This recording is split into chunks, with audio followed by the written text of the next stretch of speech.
Hey, Lucas Catton here. And, I was recently reading a book by Tim Ferriss called Tools of Titans.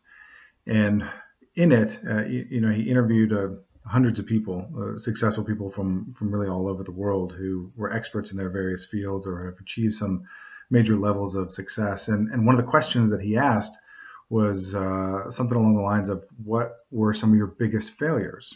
And what did you learn from them, or how did you turn them into some of your biggest successes? And it got me thinking. It was kind of funny, or several of the things that I have failed miserably at that were pretty funny in business to me.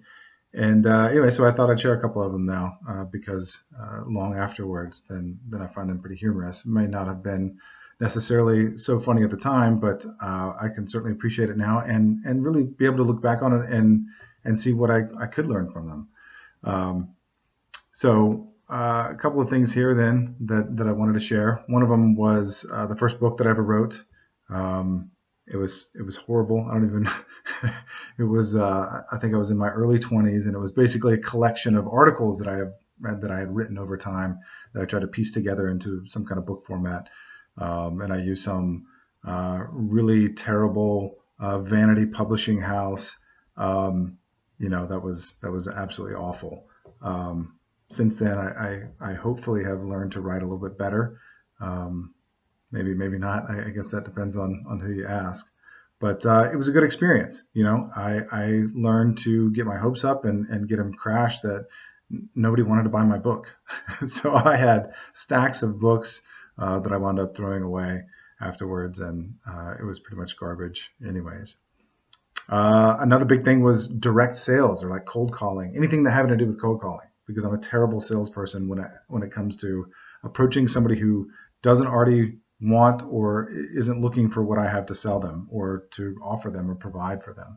So that included like some multi-level marketing stuff, long distance calling when I was a teenager, back when that was a thing still, air purifiers. Those were two of my worst things that were MLM stuff.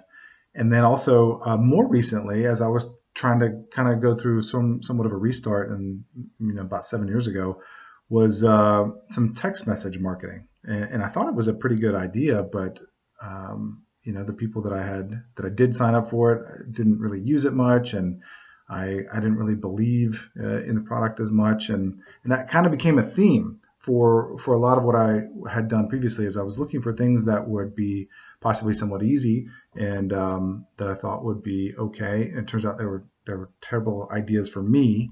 And if I didn't really believe in the product, or if I didn't really believe in the service, which is kind of where I've come now to, where the things that I do that I'm really interested in, I do for out of passion or sincere interest, or because what I have, I truly believe is going to either help someone or benefit them in some way. So, and on top of that, they're usually looking for what it is that we're offering. So it's not just a cold call, because I'm not that kind of a salesperson.